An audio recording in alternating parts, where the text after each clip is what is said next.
Bulletproof lies, Trump, Truth Social, and the Secret Service scandal. Hold on to your seats, folks. We've got a bombshell that'll make your head spin faster than a politician's promises. Did someone try to cash in on an attempt on Trump's life? And is the Secret Service playing hide and seek with the truth? Stay tuned, because this story is hotter than a deep state microwave.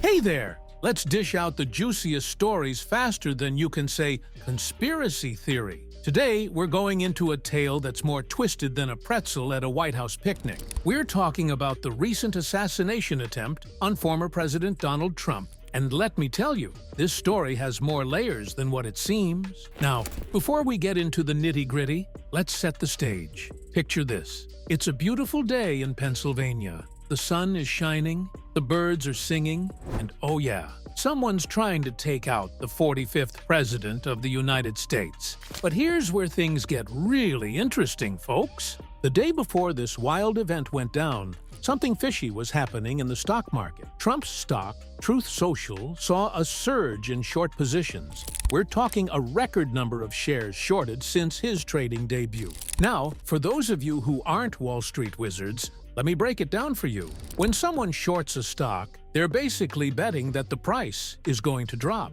It's like betting on a horse to lose the race. Except instead of horses, we're talking about cold, hard cash. Between July 1st and 12th, there was more shorting going on. It's like these mysterious short sellers had a crystal ball, predicting that by July 15th, Trump's stock was going to take a nosedive steeper than his approval ratings after, well, you know. But wait, it gets even juicier. A former Secret Service agent, Dan Bino, has come forward with some explosive information that's got everyone's tongues wagging. According to Dan, the Secret Service has been playing fast and loose with the truth, and he's not having it anymore. Now, I know what you're thinking.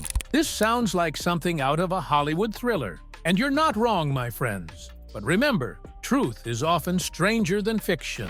Now, let's dive deeper into the mystery surrounding our shooter, Thomas Matthew Crooks. Our man Crooks hails from the small Pittsburgh suburb of Bethel Park, Pennsylvania. Picture-perfect little town, right? Well, not anymore. This quiet community is now at the center of a storm that's got the whole nation buzzing. Now, get this. Crooks was just 20 years old, a kitchen worker, of all things, graduated from Bethel Park High School in 2022 with a $500 prize for math and science. Sounds like your average Joe, right? But oh boy, there's more to this story than meets the eye. This guy was no slouch in the brains department. He attended the Community College of Allegheny County from 2021 to 2024, graduating with an associate degree in engineering science, and, get this, with high honors. No disciplinary issues on record. But wait, it gets even wilder. Our sources tell us that Crooks was a registered Republican. Plot twist, right? But here's where it gets really interesting. He also donated $15 to Act Blue, a liberal campaign group, back in 2021. Talk about playing both sides of the fence. And if you think that's confusing, buckle up, because we're just getting started. Crooks had been a member of the Clairton Sportsman's Club for at least a year. We're talking multiple gun ranges, including a high-power rifle facility with targets up to 171 meters away. Sounds like someone was practicing, doesn't it? Now, about that AR-style rifle he used in the attack. Word on the street is that it was purchased by Crooks's father. And get this, on the day of the rally, our guy bought a box of ammunition containing 50 rounds. Talk about last-minute shopping. But here's where things get really spooky.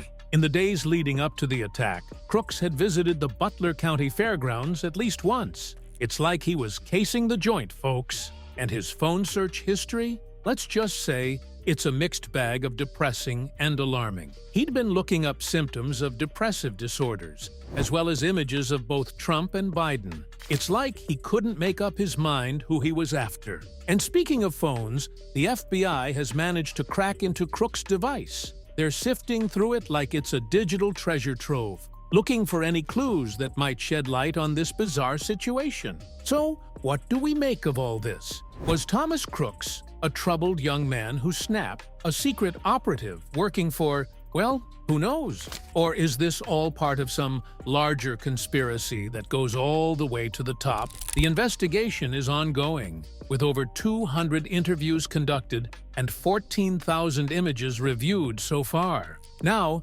moving forward to the story, a high-level source, who shall remain nameless, claims that the rooftop where the shooting occurred was supposed to be manned by either local police or a non-Secret Service counter-sniper team. But surprise, surprise, it wasn't. Speaking of security fails, let's talk about the Secret Service for a hot minute. These guys are supposed to be the cream of the crop, the best of the best, the human equivalent of a titanium fortress. But in this case, they were about as effective as a chocolate teapot. According to sources, 2 Secret Service counter-sniper teams were supposed to be on the scene. But guess what? One of them decided to play hide-and-seek instead of doing their job. They positioned themselves through a second-floor window, which is about as useful as a screen door on a submarine when you're trying to protect someone from a potential sniper. At first, the Secret Service tried to pull a classic not it move and blame local law enforcement for the absence of the team on the roof. But they changed their tune and admitted it was their responsibility. Now, I'm not saying there's a cover-up happening here. The Secret Service's story has more holes in it. It's enough to make you wonder what else they might be hiding. Are we looking at a real-life version of National Treasure minus Nicolas Cage and plus a whole lot of shady business? But here's where things get really wild, folks. This isn't the first time we've seen suspicious activity in the stock market right before a major event. Cast your minds back to the September 11th attacks. In the days leading up to that tragic day, there was an unusual spike in put options on stocks of the 2 airlines involved in the hijackings. Coincidence? Maybe. But in the words of the great Ian Fleming, once is happenstance, twice is coincidence, 3 times is enemy action. Now, let's dive a little deeper into this stock market situation. We're not just talking about a few hundred shares here and there. We're talking about millions of shares being shorted in the days leading up to the assassination attempt. And here's the kicker. Some of these short positions were placed by big-time players in the financial world. We're talking hedge funds, institutional investors, the kind of folks who don't usually make moves unless they're pretty darn sure about what's coming. It's like they had insider information, but instead of using it to buy low and sell high, they were betting on Trump's stock to take a nosedive. Now, I'm no financial expert, but even I know that when you see this kind of activity in the stock market, it's usually a sign that something big is about to go down. And boy, did something big go down. It's almost like these investors had a crystal ball, or maybe a really well-placed mole in Trump's inner circle. Either way, it's enough to make you raise an eyebrow, or 2,